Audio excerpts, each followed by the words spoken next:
Yes, ladies and gents, welcome back to another episode of the Red or Alive podcast. I'm your host for this evening, and I'm joined by two very special guests. I'm joined firstly by podcast regular Benjamin. How are you, mate?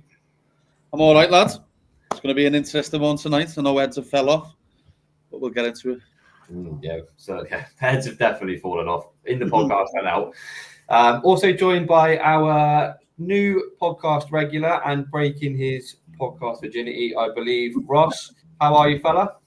Yeah, not too bad, lads. Thank you for having me and inviting me. So, looking forward to it.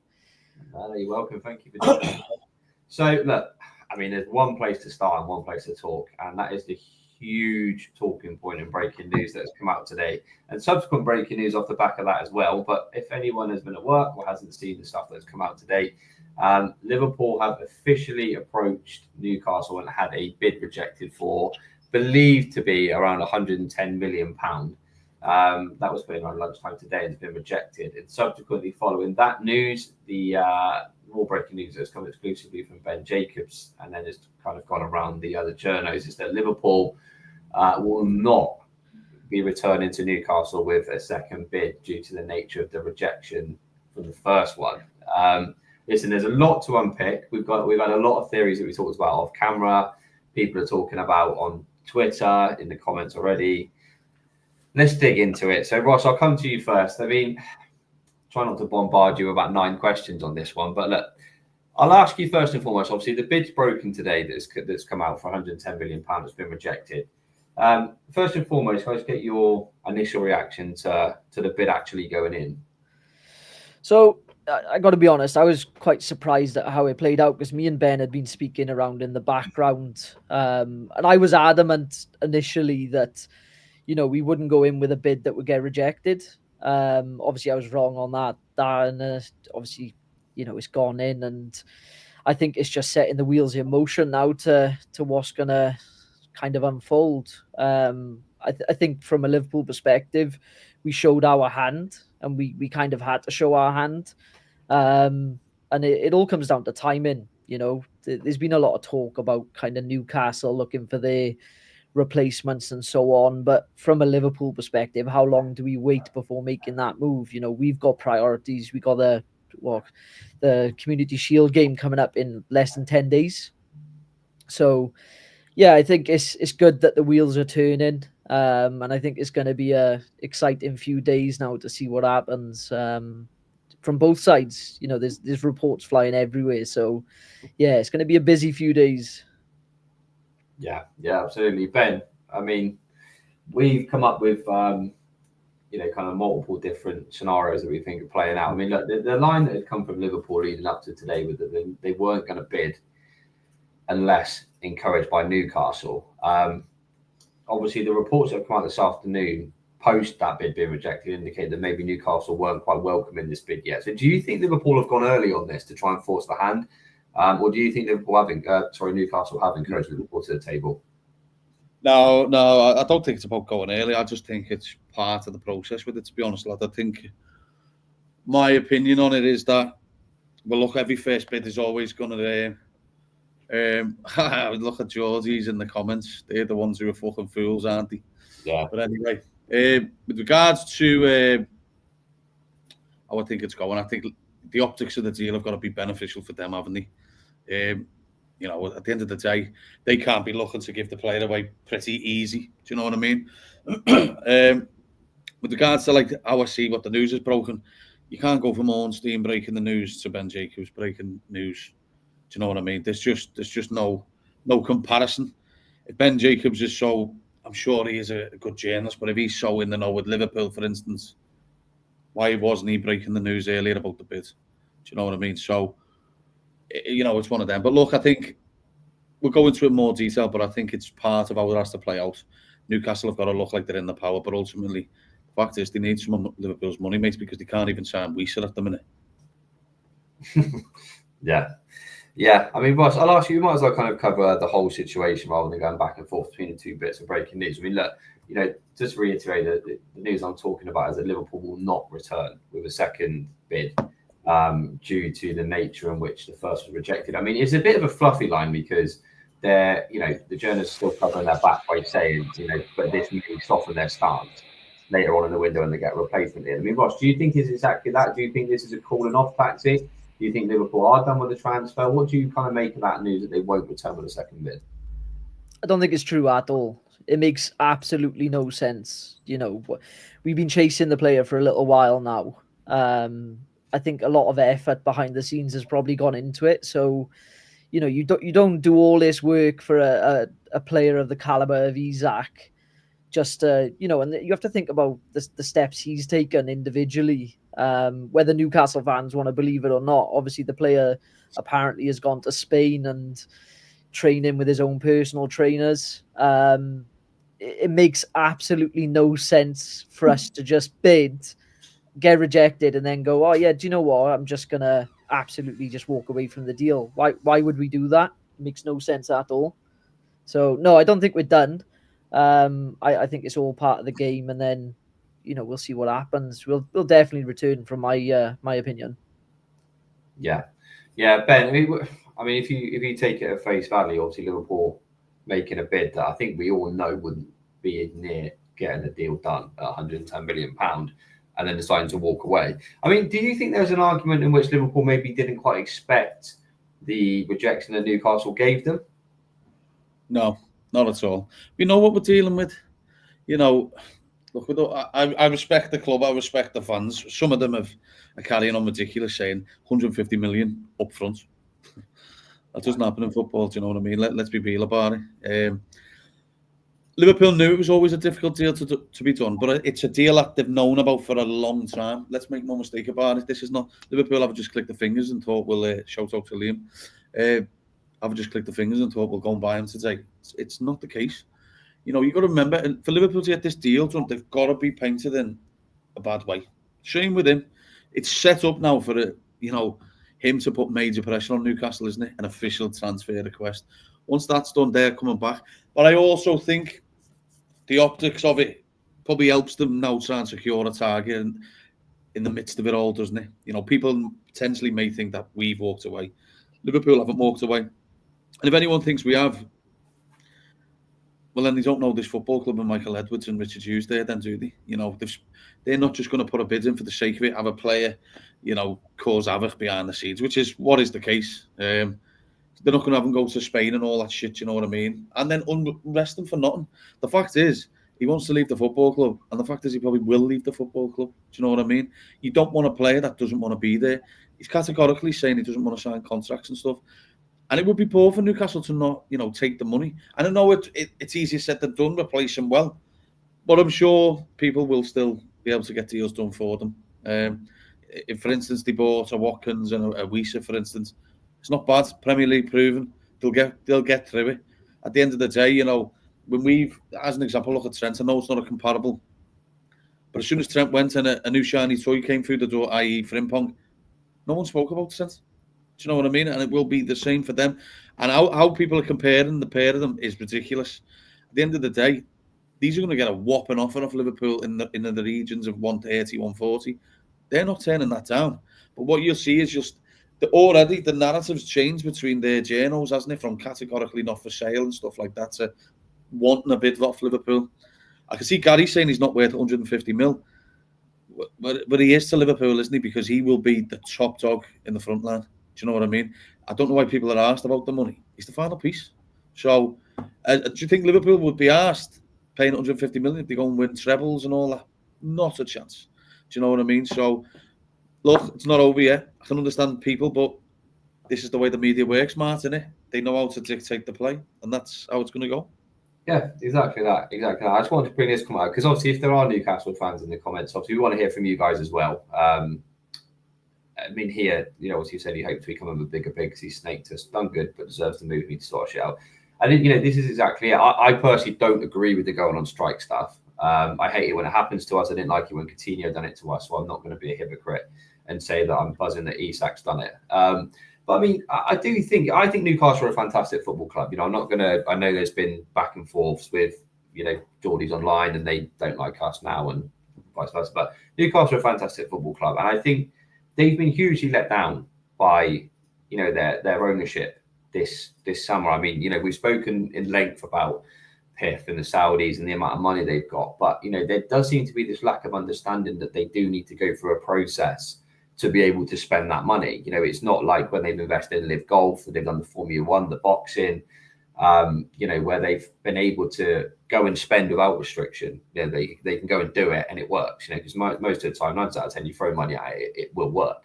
And we've kind of said, Ross, on a couple of podcasts before, I get it. You said it's to a Newcastle fan, they think you're being condescending, but obviously we had the Coutinho issue, and I know we have a laugh about spending his money now, but at the time it sucked and it felt like we were being picked on by a bigger club in Barcelona. They took Coutinho off us for a large amount of money.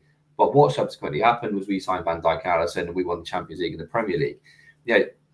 There does have to come a point, doesn't there, where Newcastle do look at this as trying to look at the silver lining and what it opens up from a financial fair play perspective, but also about the other targets they can go and get if they do sell Isak.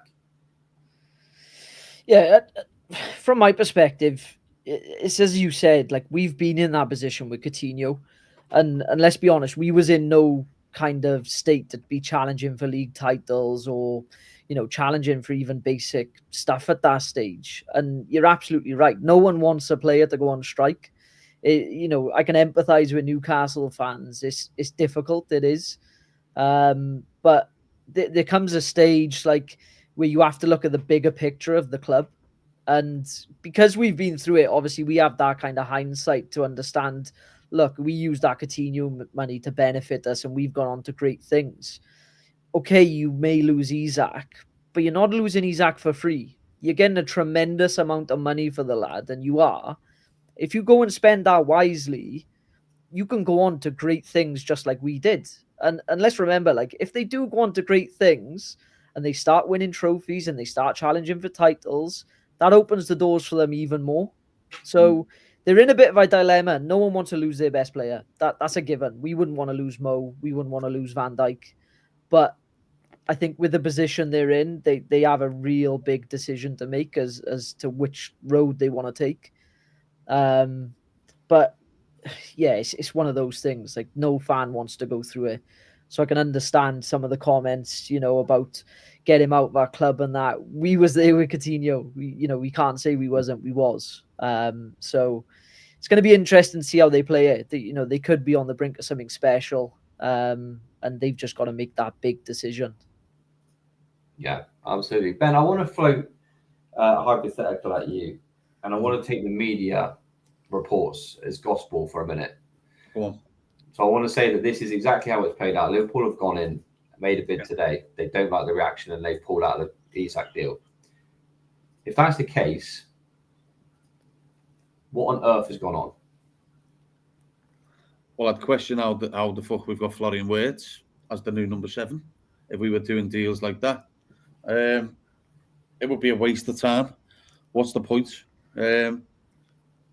And also the fact is that wouldn't be the case. Not with Richard Hughes and Eddie Howe. Even Michael Edwards is close to Eddie Howe. Do you know what I mean? They wouldn't do that. They would not do that to him because, let's be honest, as much as people may sugarcoat it, that squad must be up the wall at Newcastle. They must be constantly talking. They're being questioned every left, right, and centre. That's all the media are going to talk about now is Liverpool, Newcastle, and Isak. Eddie Howe his head must be about to explode, man. So yeah, look, I know what you're saying by the question, but that's never going to be the case. It's never going to be the case. At the end of the day, mate, look, if Liverpool were 100% walking away from the deal, you'd know. There'd only be 2 people that would break that news. 100% it'd be Ornstein and Paul Joyce. It wouldn't be Romano. Romano's going to start popping up. People are going to start seeing him pop up because he's going to have the agents in his ear. That's where he gets his news fed from, doesn't he? So, he has this little thing with the agents. But as I say, there's not a chance Liverpool have walked away. 100%, 200%. Liverpool know what they're doing. This just gives them a little bit of time. Do you know what I mean? Like, you've got to remember, people have been going on about where's this bid, and I get it from Newcastle fans' point of view. They feel a bit pissed off by the bid, but it's a massive bid. They're talking as if Liverpool have offered about 20 million for him, over 100 million fucking pound deal. And I know it's the best player, but as I say, you've got to remember Newcastle. They in my opinion, they're going to take the bid sooner or later in the media. and they've got to make it look like he's left them with no choice but to do it. Yeah. I think I was going to read, because obviously Alex Crook works alongside, if you see it, Alex Crook and Ben Jacobs have released a lot of joint news that's been released. And Alex Crook's take on it is somewhat a little bit different to the initial report from Ben.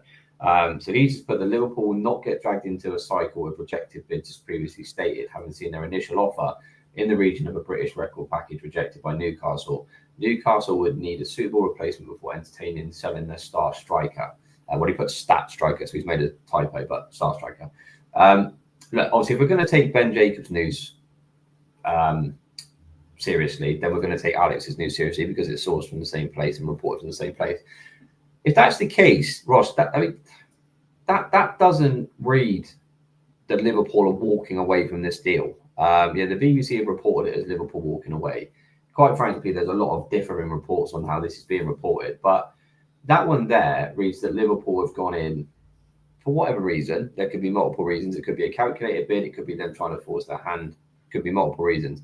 But that says there that Liverpool are just taking a step back and allowing Newcastle to source their replacement, right? That's how I read it. Is, and the kind of statement about getting a replacement in, that was always the case. Newcastle were never gonna kind of allow Isak to leave and not have something lined up. So I don't think that's changed from the get-go.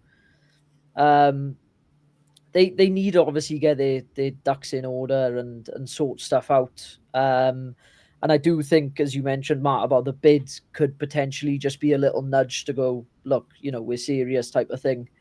But there's still a lot of work to do, and I think majority of it needs to be from the Newcastle side in terms of how are they going to source that replacement, what types of players are they looking at. Obviously, we know from looking at it outside of the Newcastle fan base, it's been a very difficult window for them. They've missed out on Mbeumo and a few others. Delap, I think, was linked, and he's gone to Chelsea. So I think if we start to see news about Newcastle going after the likes of Watkins. I know Sesko isn't completely off the table yet, but it looks like he's going to United. We'll start seeing more and more links, I think, from a Newcastle side to get the striker in. And I think that once that happens, we'll start to see movement on the Isak stuff. But they were always going to need a replacement. It's just part and parcel. It's never really changed. Yeah, absolutely that. And I mean, Ben, I want to give a shout out to one journo, obviously Craig Cope from the Newcastle side of things. Obviously, he broke the exclusive about Alexander Isak asking to leave Newcastle Football Club last week. He's very sceptical about Liverpool walking away, as I think we all are. He poses a very good question. If we take this on face value, Liverpool aren't intending to bid again and Liverpool are walking away. Why have they unsettled Isak? Why have they done? Which is a fair question if a second bid doesn't arrive. It's quite obvious that, this is going to be calculated PR release from Liverpool to allow them to get their striker in. But I just want to make a point that you made, in which this could be perceived that Newcastle have asked Liverpool to put this bid in and get this emphatic rejection to give out the intent, the feeling to the market that, no, do you know what? They're not selling Isak, and any striker that they approach is independent of Alexander Isak. Yeah. Can you talk a little bit about kind of what your theory was that you mentioned off camera and how you thought that would work? Well, look, I've always thought, right, with regards to good news, I'm just going to go back to how the convo went. When Liverpool have got solid news, they'll go to the proper journalists. I'm not trying to discredit Ben Jacobs and all that, but if it was of any sheer magnitude, question back to you, Matt, do you think it'd be him breaking the news? No. There you go. With regards to the optics of it for them, they're obviously struggling to get deals done, aren't they? Teams are going to play on the fact that, well, we know you're coming into big money, so you can give us a little cut of the cake. Do you know what I mean? So, I understand their standpoint as well with regards to high valuation. There's 10% clause on it for Sociedad, so, it's just one of them. So they've got to make sure that everything's in order.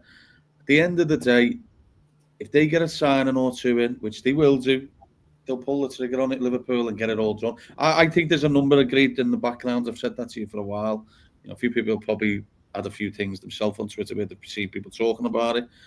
I think with regards to this, is the wording will be huge when you see the next sort of bids come out. I think it's going to be around 130, 140, I'd imagine, isn't it? I'm sure, but you boys can agree on that figure. That'll probably what gets done. Newcastle, their hand weakened when he didn't turn up to the tour. Do you know what I mean? They're not going to get 150 million. No club would pay them that. Do you know what I mean right now? You know, worst comes to worst, then maybe Liverpool would have to, but I highly doubt it at the minute. If Liverpool put that next bid in when they've got the ducks in order, it's going to be like significant bids, isn't it? How did he turn it down? Because they can't turn it down. You know, we were speaking off air with regards to the bid, what it can do for them. You know, there's talks of between 60 to 100 million down, down for Liverpool. Do you know what I mean? If they were to get the deal done, I think I've seen that Evo Cup. Not that I'm saying he's right or wrong, but 80 million down payments. That just opens up the avenues for these to be able to spend about 200 odd million this summer. Do you know what I mean? I know it looks poor and how it's viewed upon now, but to them that's massive, and that's for over the course of a few years.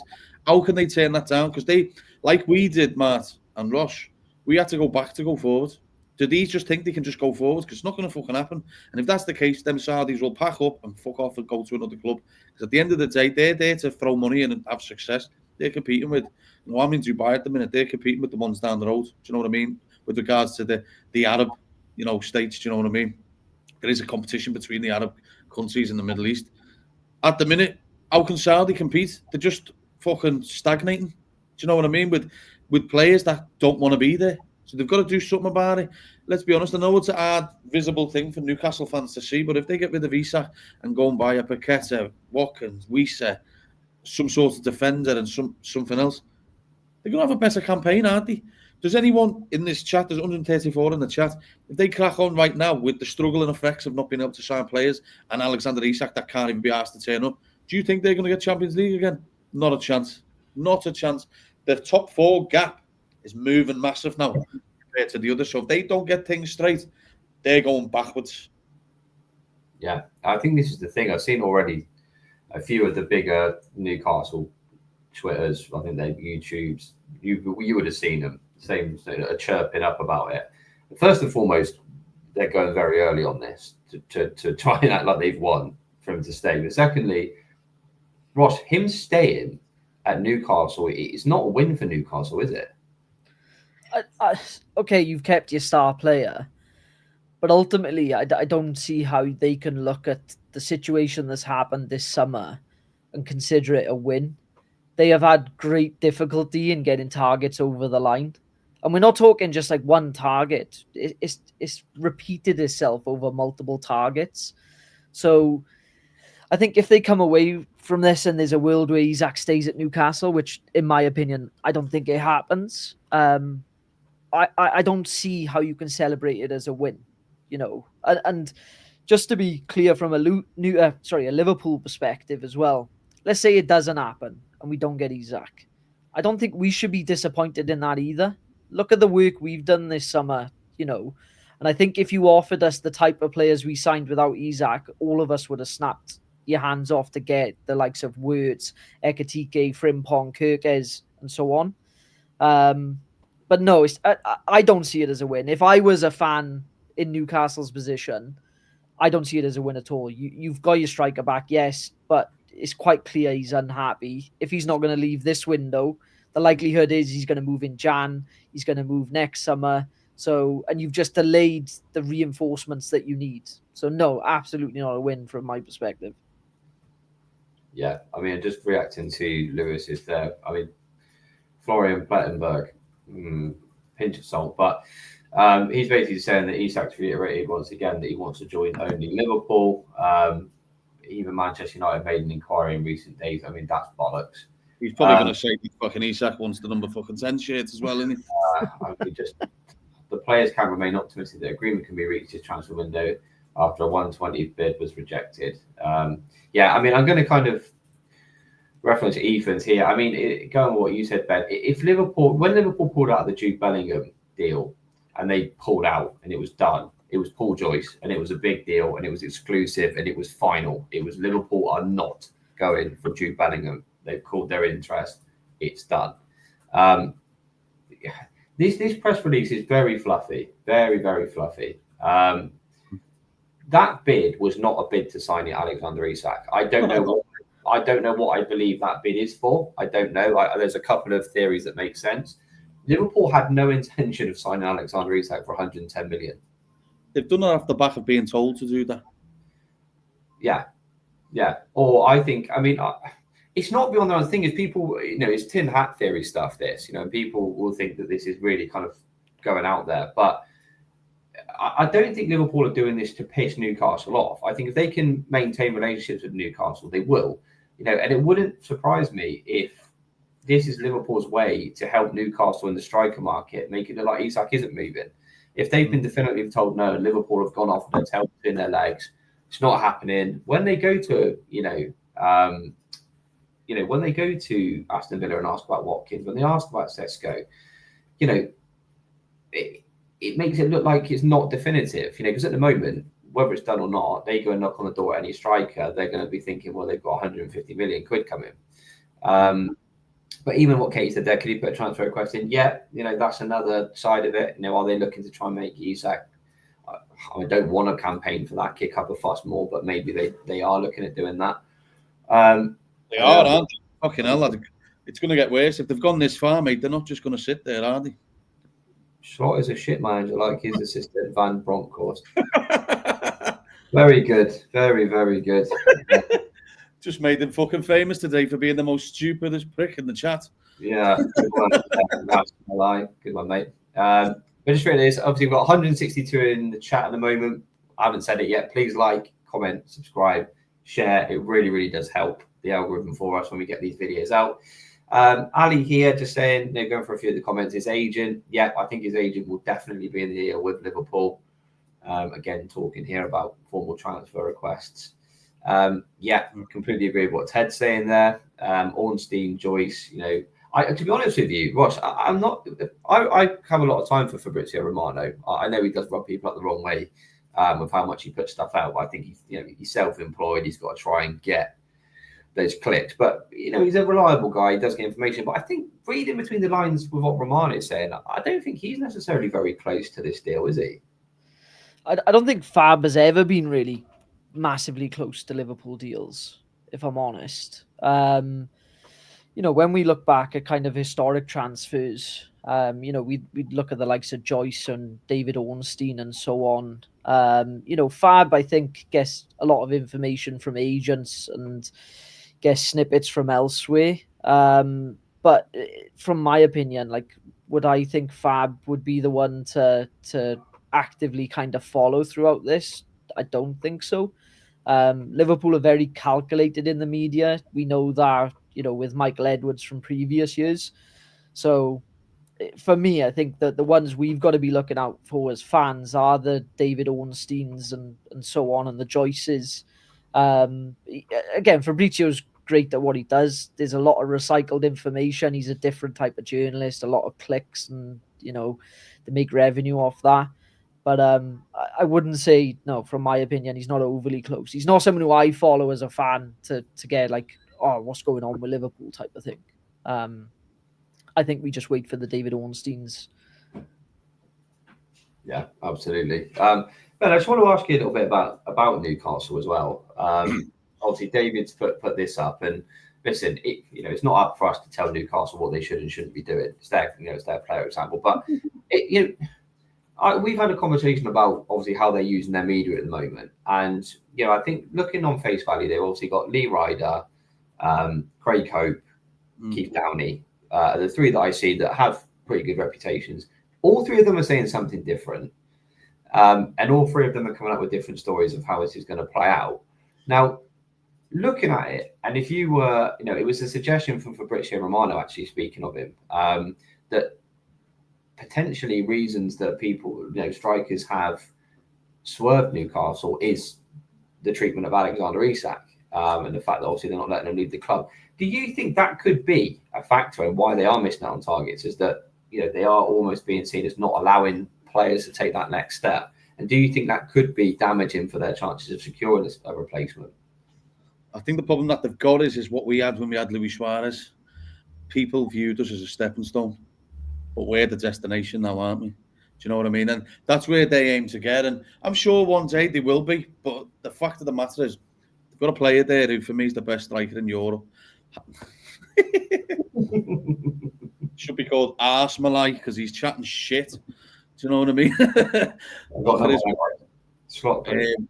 fact of the matter is, they've got a player there that is at the top of his game. Unfortunately for them, football careers are only short, aren't they? So they're obviously going to want him to have a big long-term contract. But by then, they're not going to be winning titles at this rate. Do you know what I mean? They've got to, as we've just said, they've got to go back to go forward. And it's a shame for them. Do you know what I mean? Because you don't want to lose your best players. But at the end of the day, Liverpool are where they are right now because of selling Coutinho. We don't have Van Dijk and Alisson in this team, mate. We wouldn't have got to where we are today because they are massive for Liverpool Football Club. And they could go down that same route. Do you know what I mean? They've got a cracking fan base. They really haven't. They're always going to be supported, and players will want to go there. But unfortunately, is this just me and this fucking idiot? Do you know, great. Lad, if you're that much of a fucking clown, come on screen then. Do you know what I mean? But anyway, there's so much going on. Newcastle at the minute are having a terrible time in the winter. And I've never seen a Champions League club, have such a poor winter. It's not great for them, is it? But at the end of the day, they've got to paint it in a bad manner for Isak and for Liverpool. And at the end of the day, I think they've said to Liverpool, put that sort of bids in. It gives their fan base a little bit of a reaction to it. They're all made up now, aren't they? But at the end of the day, let's face it, people who've got sense know there's only one way this goes.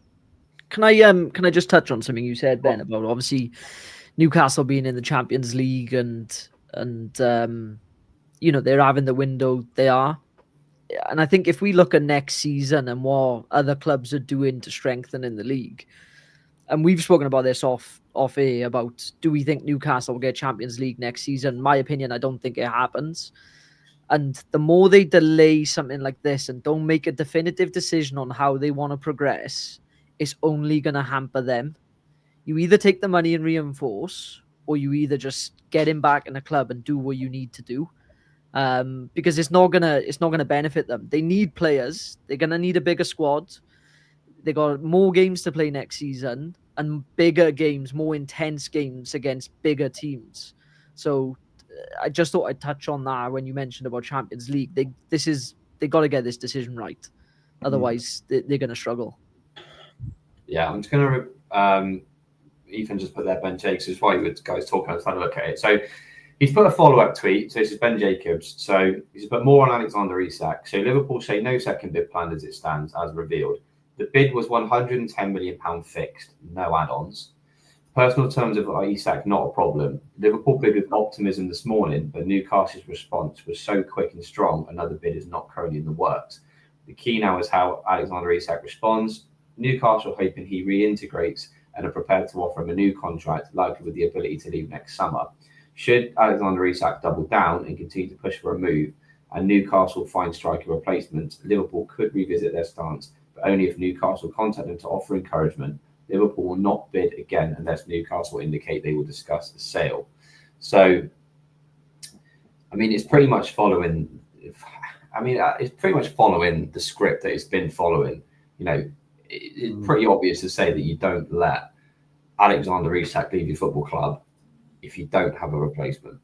That bid for me, just reading the facts of it, £110 million with no add-ons, that's not a serious bid, is it? That's not a serious bid. And if it is, Richard Hughes has banged his head somewhere between doing the Verts deal and this, because there's no way that Liverpool thought they were getting him for that price. No, not a chance, man. The fact is, the next bid, the next figures that come out in the media will be the ones where they really have to decide. You know what I mean? At the end of the day, look, Liverpool could be biding time for them, man, because we know they've got to have players. They can't go into a Champions League season, tough Premier League as it is. Like I said, the Liverpools, even United have, Spurs have kudos, good signing. City have strengthened. Arsenal have. Where's it leaving Newcastle if they want to get Champions League again? They're fucking fighting. In a bad manner, aren't they? Look, it's a bit of PR, it is what it is. It's a bit of a saga, as we all expect. But rightly so, Newcastle do need a little player or two in there. As I say, the shiny new toys are making it much easier for the fan base to get over.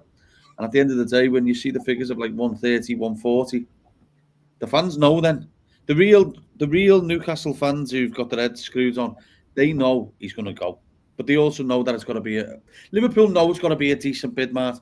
You can't go and try and buy a Ferrari, but go there with a fucking Range Rover budget, can you? Do you know what I mean? It's just not going to happen. That's a massive gap. There's a reason probably why Liverpool have done this, and it's probably more to suit Newcastle in the media. Yeah, 100%. I mean, to be honest with you, that as soon as I saw that 110 fix, no add-ons, straight away, that stinks. I can't imagine Liverpool bidding that with any intention or hope that they were going to get him. I mean, yeah, Katie said, yeah. I think ultimately that is what will derail the Isak deal. It's just they have to get a replacement, and I think until they start showing some competence on incomings, it's going to be a risk that derails it. I mean, Owen's put here. I mean, I think this, Ross, just kind of sums up this Isak stuff. I mean, there's so many different variations of reports in the media from credible outlets as well. Different figures are doing the rounds, different situations are doing the rounds, different messages coming from different clubs doing the rounds. This breaks today. You've got 2 or 3 different figures. You've got 2 or 3 different reasons why Liverpool have moved. I mean, it just really does sum up the uncertainty around the whole situation, doesn't it?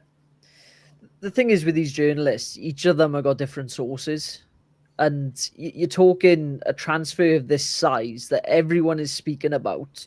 The information is just going to get scattered. I don't think really the public or some of the journos know the actual figures. They maybe know a ballpark, but there's so much talk about it. There's so much information about it that we're going to have these contradicting reports. And we've seen it, within the last 5-6 hours, everyone, as you said, Matt, saying different things. And it's going to happen like that due to the size of this transfer. And let's be honest, this has been going on for a few weeks now, this whole Isak talk. And the more this goes on, it's just going to get worse in terms of the information. This is why I think we wait for the reliable sources of the Ornsteins and so on to really kind of give us the accurate information, because you can tell that those guys won't tweet unless anything is pretty much concrete. And unfortunately, it's the world we live in these days. People will recycle information. It gets some views, it gets some clicks. It's part and parcel of it. So yeah, I don't think we're ever going to know the actual figure of the first bid accurately, unfortunately. No, agree. Katie, so I've seen you ask this a few times, so I'll just give you my opinion. I don't think so. I think he's very well liked by the club, but I think, number one, the Isak stuff's still very much ongoing. And I don't think he really wants to leave Real Madrid. And I think if he does, the money they'll put together for it is it will be extortionate. So I would never say never, but I would be surprised. I still think it's likely to be Alexander Isak. Rash is still going. He prefers Roy Evans. Klopp. Okay. You do you, mate. But yeah, look, I think we'll wrap it up there, gents, because I know a couple of our mates are going to be going live very soon as well. So obviously we'll hand over to them. But no, so I don't want to overkill this. Obviously, that's huge news today. Positive, some a little bit iffy. So we'll see how that one plays out. But try not to lose your head, Reds. This will you got to trust the guys. They've done an exceptional window for us so far. Best in the business, man. Best in the business, absolutely, for a reason. They will know what they're doing. I would take the media stuff with a humongous pinch of salt, and let's see how it plays out. Ben, as always, mate, thank you very much. Sorry, I'm just laughing. Well, I can see what you're laughing at. Big laughing. Just seeing Nathan's call him soft. Is this true? I've just seen this one for you. Is this true? I haven't seen anything on it, if I'm honest. Wouldn't surprise me because he's got loads of class, hasn't he, Milner? Yeah, good lad. He's a good lad. If that is true, then what a guy. But yeah, as I was going on, we'll wrap up. We can still laugh at Russ going off on one. Brilliant, isn't it?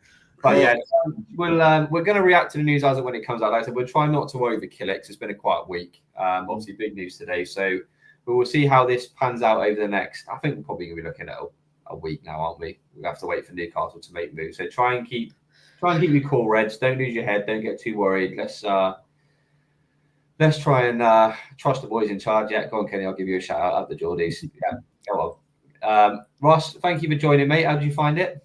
No, very good. Yeah, I've enjoyed myself. So yeah, thank you for inviting me, lads. Really good.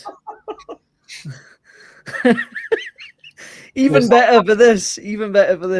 Yeah, this sums up on kind of stuff beautifully. But we'll let everyone get on with their Friday night. Jump onto the other podcast. Gents, thank you so much. Chat, as always, thank you so much for the comments and the love. It's so appreciated. If you can like, comment, and subscribe, as I said, it really does help. But until next time, peace out and up the Reds. And don't lose faith. Don't lose faith.